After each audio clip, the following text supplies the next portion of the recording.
요한계시록 22장 6절로 21절입니다. 또 그가 내게 말하기를 이 말은 신실하고 참된지라 주고 선지자들의 영의 하나님이 그의 종들에게 반드시 속히 되어질 일을 보이시리고 그의 천사를 보내셨도다. 보라 내가 속히 오리니 이 두루마리의 예언의 말씀을 지키는 자는 복이 있으리라 하더라. 이것들을 보고 들은 자는 나 요한이니 내가 듣고 볼 때에 이 일을 내게 보이던 천사의 발 앞에 경배하려고 엎드렸더니 그가 내게 말하기를 나는 너와 네 형제 선지자들과 또 이 두루마리의 말을 지키는 자들과 함께 된 종이니 그리하지 말고 하나님께 경배하라 하더라. 또 내게 말하되 이 두루마리 예언의 말씀을 임봉하지 말라. 때가 가까우니라. 불의를 행하는 자는 그대로 불의를 행하고 더러운 자는 그대로 더럽고 의로운 자는 그대로 의를 행하고 거룩한 자는 그대로 거룩하게 하라. 보라 내가 속히 어리니 내가 줄 상이 내게 있어 각 사람의 그가 행한 대로 갚아주리라. 나는 알파와 오메가여 처음과 마지막이여 시작과 마침이라. 자기 두루마리를 빠는 자들은 복이 있으니 이는 그들이 생명나무에 나아가며 문들을 통하여 성에 들어갈 권세를 받으려 함이로다. 개들과 점술가들과 명하는 자들과 살인자들과 우상 숭배자들과 및 거짓말을 좋아하며 지어내는 자는 다 성 밖에 있으리라. 나 여호와 예수는 교회들을 위하여 내 사자를 보내 이것들을 너희에게 증언하게 하였노라. 나는 다윗의 뿌리요 자손이니 곧 광명한 새벽별이라 하시더라. 성령과 신부가 말씀하시기를 오라 하시는도다. 듣는 자도 오라 할 것이요 목마른 자도 올 것이요 또 원하는 자는 값없이 생명수를 받으라 하시더라. 내가 이 두루마리 예언의 말씀을 듣는 모든 사람에게 증언하노니 만일 누구든지 이것들 외에 더하면 하나님이 이 두루마리에 기록된 재앙들을 그에게 더하실 것이요 만일 누구든지 이 두루마리의 예언의 말씀에서 제하여 버리면 하나님이 이 두루마리에 기록된 생명나무와 및 거룩한 성의 참여함을 제하여 버리시리라. 이것들을 증언하신 이가 이르시되 내가 진실로 속히 오리라 하시거늘 아멘. 주 예수여 오시옵소서. 주 예수여 내가 모든 자들에게 있을지어다. 아멘.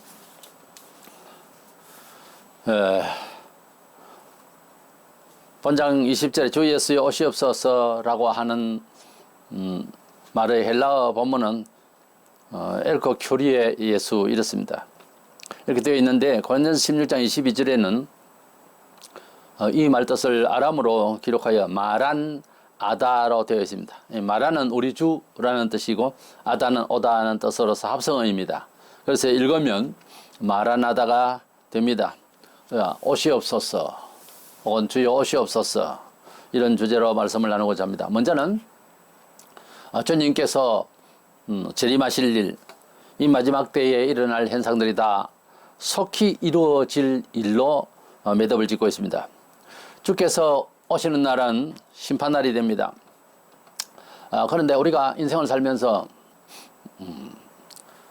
심판적인 이런 세상을 산다 이런 생각을 하고 살면 그것을 종말론적으로 산다 그렇게 생각을 합니다. 우리가 세상에서 성공한 사람과 성공하지 못한 사람의 차이점이 있다면 시간 개념이 좀 다릅니다. 열심히 공부하는 사람, 돈벌이를 열심히 하는 사람, 여러 가지 창의적인 일을 낸 사람 이런 사람들은 보면은 우리가 하루 24시간을 살고 있지만은 반 이상은 잠을 자거나 또 반 이상은 또 태만하게 그냥 흘려보내는 사람이 있는가 하면은 하루를 25시간으로 사는 사람, 48시간처럼 사는 사람이 있습니다. 얼마나 압축해서 열심히 사는지 다른 사람에 비해서 2배, 3배로 시간 개념이 다릅니다. 우리 주님을 잘 믿는 것도 그렇습니다. 세상의 시간, 크로노스라고 하는데 그런 시간은 좀 권태롭기도 하고 태만할 수도 있습니다. 그러나 하나님의 시간은 카이로스적인 이 시간은 말세가 지금 온 것 같이 2000년 전부터 그렇게 간절하게 긴장을 놓치지 아니하고 사는 삶입니다. 그런 삶을 주님 오실 날을 기다리면서 사는 삶을 종말론적인 삶이라 그럽니다. 하나님께서 이루어지시며 약속하신 여러 언약들의 말씀, 마태복음이나 사복음서에 또는 구약의 말씀까지도 어떤 언약의 말씀이 나중에 되어지리라고 하는 시간 개념을 가진 사람은 은총을 받기가 어렵습니다. 그러나 주님은 반드시 이루어 주실 것이라고 하는 이런 차원에서 성경을 읽고 그렇게 이해하려고 하는 사람은 시간 개념이 굉장히 압축되어서 긴장이 충만합니다. 그런 가운데서 오히려 내면적으로는 주의 평강이 있습니다. 어떤 일을 당할 때에 시간 개념이 세상적으로 되어 있는 사람은 긴장을 너무 많이 하지만은 어떤 일을 당했더라도 하나님의 시간대에 들어가 있는 믿음으로 세상을 이해하는 역사관이 있는 사람, 이런 사람은 무슨 일을 당해도 하나님 앞에 물어보고 당황하지 아니하고 더욱더 충실해질 수가 있는 것입니다. 본문 6절에 하나님이 그의 종들에게 반드시 속히 되어질 일을 보이시리고 그의 천사를 보내시도다 그랬습니다. 10절에 또 내게 말하되 이 두루마리의 예언의 말씀을 임봉하지 말라 때가 가까움이라 그랬습니다. 하나님의 말씀을 우리가 받을 때에 이 말씀을 어렵다든지 두렵다든지 심지어 성도라 혹은 목사라는 사람이 그렇게 하면서 이것을 덮어놓으면 안 됩니다. 계시록은 열어서 보여줘야 되고 이 말씀을 지키려고 하고 이 말씀을 봉해버릴 수가 없습니다. 본문에 그렇게 10절에 말씀하고 있습니다. 20절에 이르시되 내가 진실로 속히 오리라. 속히 오리라고 하시는 이 말씀도 역시 시간 개념이 우리 마음속에 주님을 간절히 사모하는 자에게 내가 죽을 때에 주님이 안 오시더라도 곧 오실 것처럼 생각하면서 이제 간절히 주를 사모하며 주의 재림을 기다리면서 주의 재림을 기다린다고 하는 것은 천국을 기다리는 거죠. 주님이 내 산적에 오지 아니하시면 내가 가면 될 것 아닙니까? 그래서 이러한 시간 개념, 주님과 우리가 함께 살아가는 삶이 이루어져야 할 것입니다.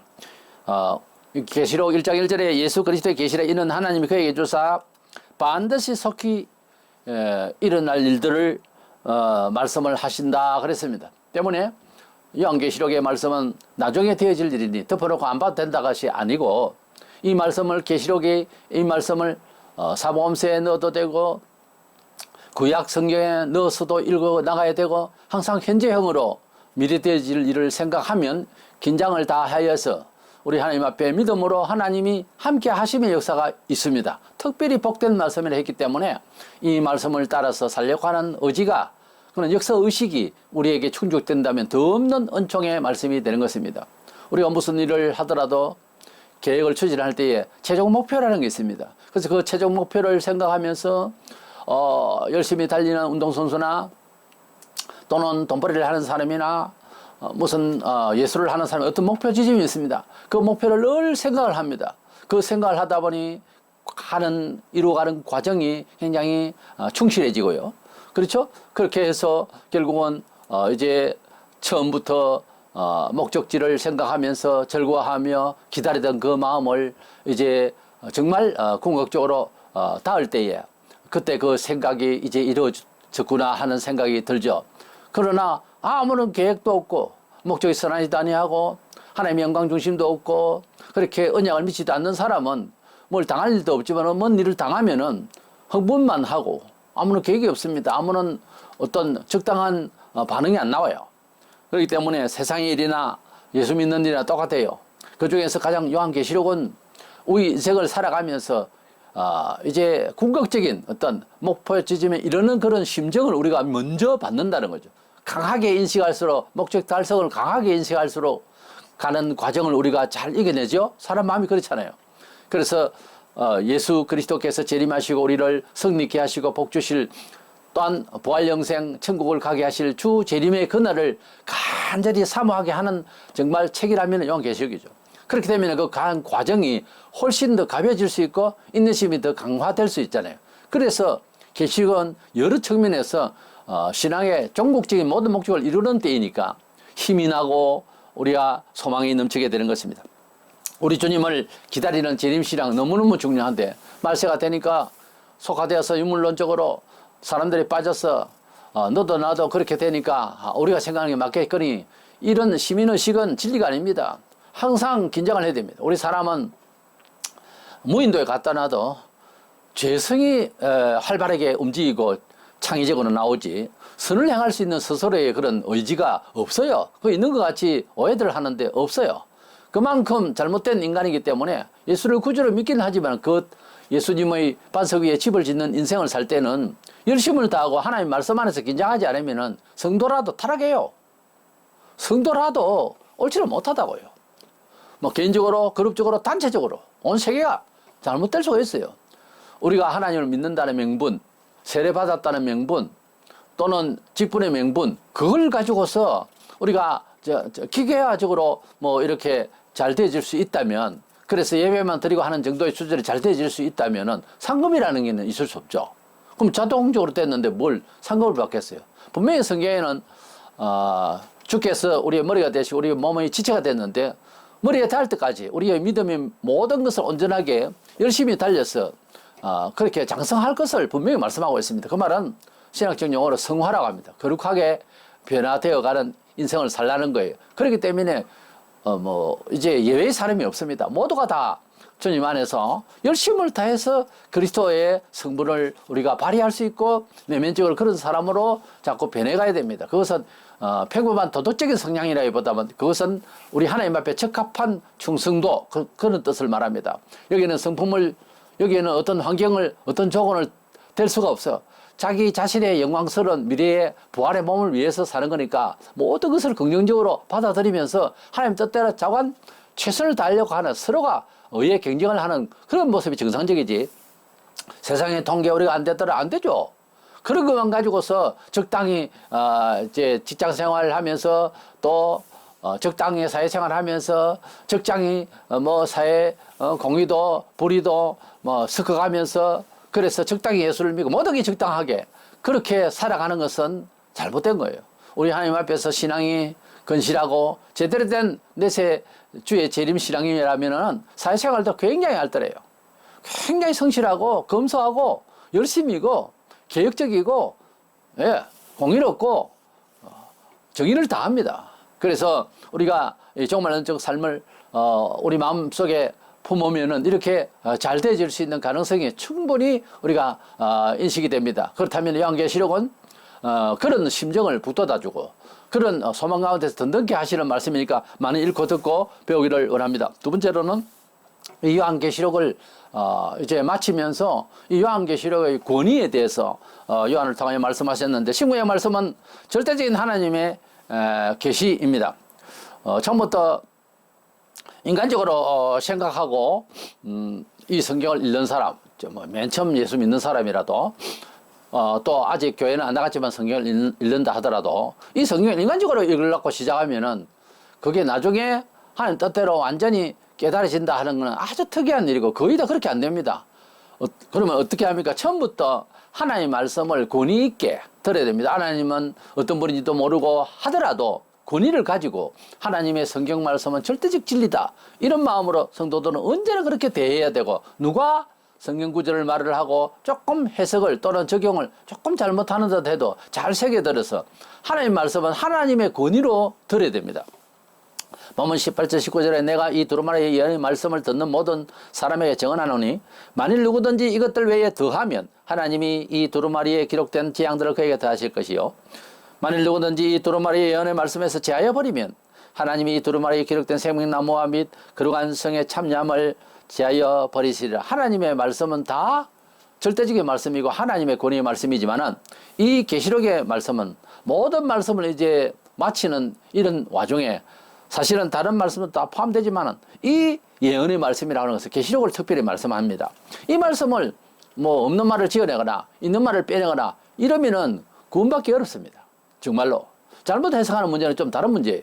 하나님의 말씀이 있는데 재림한다고 되어 있고 우리를 구원한다고 되어 있고 한데 이 말씀을 이제 없이 한다든지 아예 읽지 말라든지 그런 말 자체도 범죄입니다. 이래서 우리는 이 계시록의 말씀의 권위를 보고 가감하지 않아야 된다는 엄벌에 처할 것을 이렇게 말씀하고 있으니까 분명히 우리는 계시의 말씀을 읽고 듣고 알려고 해야 되고 또 이 말씀을 제하여 버리서는 안 되고 또 덧붙일 안 되는 것입니다. 신명기 4장 2절에 내가 너희에게 명령하는 말을 너희는 가감하지 말고 내가 너희에게 내리는 너희 하나님 여호와의 명령을 지키라. 우리 주님은 늘 살아계실 때에 이 지상에 계실 때에 하나님께서 말씀을 하셨고 그 말씀을 받아서 때를 따라서 또 말씀을 이제 우리에게 주신 것입니다. 주님이 그렇게 하신다고 그랬어요. 그때에 주시는 하나님의 음성을 하나님의 말씀을 명령으로 여겼다고 그랬어요. 영생으로 여기고 명령으로 여겼다고 그랬어요. 우리가 하나님의 말씀을 받을 때에 또 군대, 여성은 잘 모르겠지만은 군대 상관이 명령할 때 즉각 지시를 합니다. 바로 복창을 하면서 예! 하겠습니다. 예, 그렇게 하겠습니다. 그러면서 인사까지 착 올리면서 바로 시행합니다. 전사시에는 상관의 말을 불복종하고 지휘자의 말을 불복종하면은 지휘자는 이미 짜여진 계획 가운데서 이야기하는데 말을 안 들으면은 총살을 가할 수 있도록 군법이 그렇게 되어 있어요. 전쟁이 터지는데 말을 안 듣고 난 총을 못 쏘겠어요. 난 하기 싫어요. 말이 안 되는 겁니다. 이래서 하나님의 말씀을 그런 명령의 말씀의 수준으로 이해하라는 겁니다. 그보다 더한 거죠. 그래서 하나님의 말씀을 우리가 예사로 그냥 괜찮겠거니 하나님은 살아계시니 오만 그런 생각으로 인간적인 생각으로 그저 하나님을 내가 아예 하나님의 성격을 만들어 버려요. 그러면 안 됩니다. 그 버릇되면은 큰일 나요. 우리가 하나님의 음성 앞에서 100%잘 따르면 얼마나 좋겠어요. 그렇게 안 될 때마다 생각하기는 하나님 나의 연약함을 도와주소서. 또 잘못됐습니다. 이렇게 하는 게 맞지. 뭐 괜찮을 거야. 다른 사람들도 괜찮던데 이거요 귀신이 주는 거요. 이거 제정신이 아닙니다. 하나님의 음성 앞에서 함부로 그렇게 하는 건 아닙니다. 다른 사람들도 안 다치더라 어떻더라. 옛날에는 이제 CC 카메라가 없을 때는 뭐 차 운전할 때에 뭐 이제 뭐 리턴을 할 자리가 아닌데 급해서 리턴을 할 수가 있겠죠. 그런데 경찰이 리턴을 하는 사람 한두 사람 잡고 뭐 이제 다 잡을 수가 없어서 어떤 사람은 도망도 가고 그랬습니다. 지금은 카메라가 있어서 100사람 10사람 다 잡힙니다. 예, 다 찍혀요. 그러면 우리 사람이 만든 기계도 그러는데 하나님은 감히 하나님은 모든 것을 리턴을까지 세신다 했는데 100명이 돌아 1000명 10,000명이 돌아도 리턴을 해도 다 보고 계십니다. 철저히 다 심판을 하실 거예요. 하나님의 말씀은 우리가 괜찮겠거니 하나님은 우리를 뭐 이해하겠거니 그걸 하나님을 그런 식으로 하나님을 만들지 마세요. 하나님은 심판 때는 냉정해줘야 공의롭지. 어떤 사람은 실컷 열심히 살았는데 어떤 사람은 엉망으로 살았는데 괜찮다? 이러면 열심히 산 사람에게 상도 안 주고 괜찮다 하는 사람도 사랑하고 이러면 안 맞잖아요. 앞뒤가. 하나님은 적어도 우리가 생각할 때에 최고의 그런 공의, 완전한 공의를 실행하실 분이기 때문에 최소한 우리가 객관적으로 납득이 가야 됩니다. 합리적으로 납득이 가야 된다고. 그렇기 때문에 구원 문제는 어떤 사람이든 대상이 되지만은 우리가 받을 상을 위해서 우리가 달려갈 우리의 태도에 대해서는 이거는 여지가 없습니다. 이래서 요한계시록은 하나님의 확실한 권위의 말씀인 줄로 다시 한 번 더 확실히 가지고 가감하지 말고 이 말씀을 받아들이기를 원하는 것입니다. 마지막으로 정말 이 예언을 우리가 받았는데 이 말씀을 나만 믿는 것이 아니고 이것이 복음을 전파해야 되는 이유하고 꼭 같습니다. 주님이 다시 오신다 이거죠. 우리가 예수 믿으면 구원받습니다. 축복받습니다는 말할 것이 아닙니다. 왜냐하면 축복은 이 은총을 받는 것은 더 2차적인 것입니다. 그 사람이 와서 어떤 식으로 은총을 받으려고 하는데 그렇게 안 받으면 어떻게 책임질 거예요. 하나님의 섭리 가운데 있고 보편적으로 우리에게 주신 은총 그것은 다 받을 수 있겠죠. 똑바로 하면은. 그래서 우리 하나님 앞에서 제가 말씀 미리 드리지만 예수는 구주다. 이것을 믿으면 구원을 받고요. 또 은총은 제일 첫 번째 하나님께 예배를 잘해야 됩니다. 우리가 하나님을 만나면 우리가 하나님 감사합니다 하고 예배를 하고 싶어져요. 처음 은혜를 받으면은 그렇게 예배 시간이 기다려져요. 그리고 같이 예배드리기를 그렇게 즐거워해요. 예배는 그 현장이 주일입니다. 그래서 주일 성수가 정확해요. 구원받아서 주일 성수해야 구원받는다가 아닙니다. 하나님을 만나면은 하나님을 만났다는 확실한 심령은 주일 성수를 하게 되어 있어요. 주일을 예사로 드린다. 그 하나님과 함께 하는 사람이 아니에요. 틀림없습니다. 그리고 우리 하나님 앞에 감사하는 표시를 하게 되었어요. 예, 열심히 살면서 거기에 11조도 하고 감사를 하게 되었어요. 그리고 물질적으로 하나님 앞에 드릴 수가 있는 것입니다. 이래서 우리가 하나님 앞에서 은총을 받는 것은 그런 이제 초보 신자의 처음 이제 초청된 사람에게 다 이제 가르쳐서 짐이 될까 우려가 됩니다. 일단은 예수님이 나의 구주라는 사실을 잘 설명을 해야 되겠죠. 그것으로 우리는 구원을 받으니까요. 이래서 우리는 이 세상에 이 하나님의 말씀을 전파할 때에 예수님이 다시 오십니다. 이거 궁극적으로 구원 문제거든요. 예수님이 다시 오시니까 다시 오실 주님을 기다리세요. 그것이 우리 기독교의 마지막 목표입니다. 이것을 함께 전해야 된다는 거예요. 그런데 많은 사람들이 지상의 내용을 가지고서 어떻게 하면 잘 되고 뭐 마음이 편하려면 수도하면 돼요. 산을 들러가서 하루만 지내보세요. 영 좋아집니다.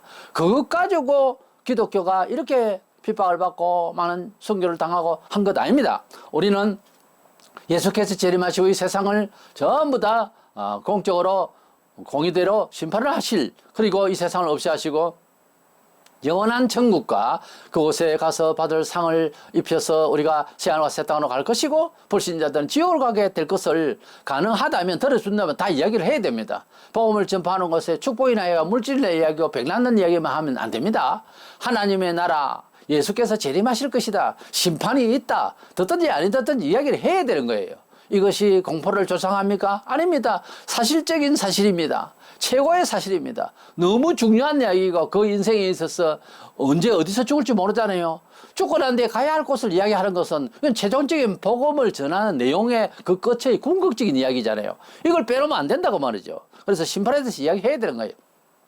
그러나 구약시대 때는 예수께서 재림하실 일이 아니기 때문에 이제 재림하실 예수, 그리고 심판하실 예수, 그 마지막 때가 있다는 것을 구약에서부터 아예 2600년 전에 미리 이야기를 했습니다만, 다니엘 12장 4절에 다니엘아 마지막 때까지 이 말을 간수하고 이 글을 봉함하라 그랬습니다. 말세에 대한 이야기를 하시면서 그때는 예수께서 재림하시는 내용이 아니니까, 그래서 말세에 대한 이야기를 할 입장이 아니니까 이 말을 간수하라 했는데 10절에는 본문의 10절에는 이 두루마리의 예언의 말씀을 임봉하지 말라, 때가 가까우니라. 카이로스, 하나님의 구원의 역사에 카이로스 시간이 되었기 때문에 이제는 구약 백성도 회개하고 예수 믿어야 되고 개종해야 되고, 이제 이방인들도 예수 믿고 모든 우상들을 다 버리고 하나님을 창조주로 믿고 이렇게 믿고 예수께서 재림하실 날을 기다리는 이 모든 유대인과 모든 이방인들이 예수 안에서 하나가 되어서 예수님의 재림을 기다리는 이것이 이제 궁극적인 목적이 되는 이 신약 시대니까 이 말씀을 이제 임봉하지 말라. 지금부터 2000년 전에 이렇게 2020 몇 년 전에 이렇게 기록한 겁니다. 그러니까 이 말씀을 지금까지 해석을 그렇게 깊이 많이 못했고, 시대마다 복음이 전파되는 곳에 하나님의 말씀을 이해시키는 여러 가지 신학적인 면들이 어떤 그런 극단적인 이단성도 있고 해서 종교회의도 많았고 했습니다만은, 이 계시록의 말씀을 이렇게 많이 이제 많이 전파하게 된 것입니다. 우리가 환란을 바랄 때 한국교회 예를 들어서 일제 때라든지 그런 나라가 흥룡하고 이럴 때 계시록의 말씀들을 많이 들고 나와서 전파를 했었는데, 여러 가지 곡해를 하고 오해를 하고 잘못되게 해석해가지고 전파한 일도 많이 있어요, 사실은. 그러나 지금은 마지막 때가 되어서 이 유튜브에도 들어가 보면은 말세에 대한 말씀이 참 많습니다. 때가 말세인 거로 정말 말세지 말을 당해서 우리는 복된 말씀이요, 또 들어야 할 말씀이요, 또 전파의 중심에 그 궁극적인 목적을 이렇게 주의 재림에 대해서 이야기를 해줘야 됩니다. 역사의 그 끝을 이야기해줘야 되고, 그리고 우주관을 이야기하고 사회의 세계를 이야기해줘야 됩니다. 단순히 예수 믿고 구원받읍시다, 종교를 가집시다 이미지를 벗어나서 예수께서 오시면 심판하십니다, 이 이야기를 이제는 직언을 할 만한 때도 됐어요. 이 말을 우리는 하기를 원합니다. 마지막 때가 되면은 믿음의 양심이 딱 그대로 드러나게 되는데요. 하나님은 심판을 하실 때에 항상 교회를 먼저 건드신다고 했습니다. 그래서 우리 교회는 이 마지막 시대에 참된 복음을 위해서 변화를 받게 하기 위해서 징계를 하시고요, 교회가 먼저 벌을 받는 거예요, 원래. 그래서 교회가 이제 심판이 이르르면요, 불신자는 그냥 초계같이 부서지죠. 그래서 교회가 무서운 겁니다. 11절에 보면 불의를 행하는 자는 그대로 불의를 행하고, 더러운 자는 그대로 더럽고, 의로운 자는 그대로 의를 행하고, 거룩한 자는 그대로 거룩하게 하라. 이런 말씀이 뭐냐면은, 마지막 때가 되면은 시간이 많이 여유가 있을 때는 그냥 두고도 보고 또 깃다리도 보고 할 여유가 있잖아요. 말세가 되면 할 수 없어요. 믿을 자는 제대로 믿는 거고, 더러워져서 타락할 자는 더러워지고 할 수 없다 하는 느낌으로 이렇게 말씀하신 거예요. 말세가 되면은 의를 행한 자는 그대로 의를 행하고, 불의를 행한 자는 그대로 불의를 행하고 그대로 두라는 겁니다. 이 가다부터 하다 못한다는 거예요. 원래 우리가 인간의 모든 그 일들이 그렇잖아요. 범사에 이제 종말의 끝이 다가오면은 대략 정리를 해버리잖아요. 왜냐하면 여유가 없어요. 이런 의미로 말씀하신 거죠. 이 말세가 되면은 불의와 의가 이제 서로 뭐 화합을 이렇게 해서 어쩌고 할 수가 없어요. 불의는 불의대로 가는 거고, 의는 의대로 가는 거다. 그런 말씀이 그만큼 초조한 거죠. 엘리야가 백성들에게 열왕기상 18장 21절 너희가 어느 때까지 이 둘 사이에서 머뭇 하려느냐. 여호와가 만일 하나님이면 그를 따르고 바알이 만일 하나님이면 그를 따를지니라. 그런 어감이죠. 그래서 하나님이냐 우상이냐 하나님이냐 세상이냐 하나님이냐 돈이냐 분명히 말하라 그 말이에요. 이 말세에는 좀 더 yes, no가 분명해야 됩니다.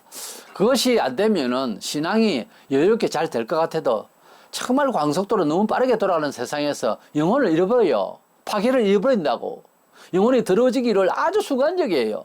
그러니까 항상 조심해야 되고 과거보다 훨씬 긴장해서 기도해야 될 세상이에요. 모든 듣고 보는 것이 너무 빠르게 우리 마음을 뺏어갑니다. 그거 모르세요? 대략 짐작하죠. 그러니까 하나님 말씀에 더 기묘하게 그냥 눈을 맞춰서 읽고 듣고 간절하고 귀로 들으려고 그러고 해야 되는 것입니다. 원래 기독교 신앙은 아주 예민합니다. 분명해야 돼요. 흑백이 분명해야 돼요. 라오디게아 교회에 하신 말씀으로서 계시록 3장 15절에 내가 네 행위를 아노니 네가 찾지도 아니하고 덥지도 아니하도다. 네가 차든지 덥든지 하기를 원한도라 그랬습니다. 세대주의자들은 그 휴거를 믿지만은 잘못됐지만은 그래서 여러 세대를 나눠서 말을 할 때에 라오디게아 제일 끝에 교회가 말세교회다. 말세교회는 티미하다. 티미한 교회는 옛날에도 있었어요. 항상 주님은 원하시는 건 찹든지 덥든지 하라. 분명하라고 말해요. 뜨겁게 되라 그 말이죠. 뭐 차갑기를 원하시는 분은 아니고요. 그래서 어떤 선이 분명하라 그거죠. 기독교인이 인정스럽게 구렁이 담 넘어가듯이 말하는 이런 성격, 말 안 좋습니다. 교인이 되면은 성격 바꾸세요. 말 태도를 바꿔야 됩니다. 예, 아니요를 분명히 해서 예 하기가 걸거럽다고 천천히 예 그러지 말고 예 바로 하세요. 군인처럼. 그렇게 즉각적 순종을 원합니다. 하나님은 아브라함 이삭을 이제 드릴 때에 하나님께서 드리라 할 때 즉각적으로 움직였어요. 그것이 바로 믿음의 조상이라는 그런 형상입니다. 우리가 아브라함의 믿음을 가진 자가 아브라함의 후손이라고 그랬어요. 그러면 우리가 우리 마음속에 하나님을 섬길 때에 세상 늘어지게 그렇게 믿는 것이 아니고 항상 긴장을 다해서 이해를 적극적으로 바로 실행을 옮길 수 있는 이런 긴장된 마음이 우리에게 필요하고 우리에게 복이 될 줄로 믿습니다. 계시록 21장 8절과 27절에 말씀하신 같이 본문 15절에 개들과 짐승들과 음행하는 자들과 살인자들과 우상 숭배자들과 및 거짓말을 좋아하며 지어내는 자들은 다 성 밖에 있으리라. 이런 부도덕하고 이런 하나님을 대적하고 이런 거짓되고 이런 점이나 치고 아니 점술가에게 목사도 찾아간다는 말을 들었습니다. 이 말이 안 되는 거죠. 이 말이 안 되는 거죠. 하나님을 찾아야 어떻게 점장이를 찾아서 물어보겠다는 겁니까? 이 말도 안 되는 거예요. 점장이는 마귀에게 예속된 종들이에요. 분명히 그들도 영험이 있습니다. 그 영험이 사람을 잡는 소리입니다. 결국은요. 그러니까 점장이가 언제 영생받으라 하는 그런 소리가 있습니까? 없어요. 그런 말 들어봤어요? 아니에요. 세상을 위해서 그저 적당히 구슬려는 거고 결국 따라가다 결국은 망합니다. 그렇게 잘 되는 것 같으면 본인이 더 잘 되는 방법을 써서 본인의 자녀와 가정이 잘 돼야 되는데 거의 보면은 난장판이에요. 그런 사람들이. 주로 이상하게 돼가지고서 점잖게 한다고. 신령한 척하고. 그 얼마나 불쌍합니까? 본문 14절에 자기 두루마기를 빠는 자들은 복이 있으니 이는 그들이 생명나무에 나아가며 문들을 통하여 성에 들어갈 권세를 받으려 함이로다. 이 하나님의 빤다는 말은 이 말씀을 사모하고 읽고 듣고 지키려고 하는 모든 삶이죠. 이래서 요한계시록 우리가 이제 1장에서부터 22장 이제 끝까지 이제 하나님의 경륜에 대해서 들었고 주 예수 그리스도의 재림위의 사건까지 다 들었습니다. 우리는 이 하나님 말씀을 받았을 때 얼마나 감격스러운지 이 시대를 살아가는데도 이 말씀의 내용을 잘 품고만 있어도 큰 힘이 됩니다. 우리가 사복음서를 읽을 때 주님의 현장이 보이죠. 그와 같이 이 계시록을 읽을 때는요. 주님께서 재림하셔서 우리를 성내케 하실 내용들이 가득합니다. 엄청난 무서운 환난이 있어도 주께서 우리와 함께 하시고 궁극적으로 이기게 하시는 그 내용이 자세하게 나와 있습니다. 때문에 희망을 걸고 때문에 인내할 수 있고 때문에 7.8km 일을 설 수 있고 때문에 이 산소망 가운데서 힘이 납니다. 이래서 계시록의 말씀을 많이 읽는 것이 더 중요합니다. 많이 읽으셔야 되고 그리고 지키려고 했으면은 이 중심대로 살려고 하면은 우리 하나님께서 이 시대를 넉넉히 이기고 남는 힘을 주실 줄로 믿습니다. 예, 다음 주부터 다시 또 요쯤에 말씀을 보면서 1장부터 다시 이 말씀을 되뇌이려고 합니다. 저는 남은 세월을 하나님의 아들 예수 그리스도의 재림과 이 세상의 환난을 이길 수 있는 승리할 수 있는 성도들의 미래를 기록한 이 예언의 기록의 말씀을 통해서 많이 나는 증거하려고 합니다. 마지막 때가 되어서 하나님께서 우리에게 소망을 주신 이 귀한 말씀대로 살고자 하는 간절한 심정을 불어넣기 위해서 저는 이 말씀을 다시 보기를 원합니다. 아무쪼록 마라나다 주여 오시옵소서 주 재림 신앙으로 승리하는 저와 여러분 되시기를 주의 이름으로 축원합니다.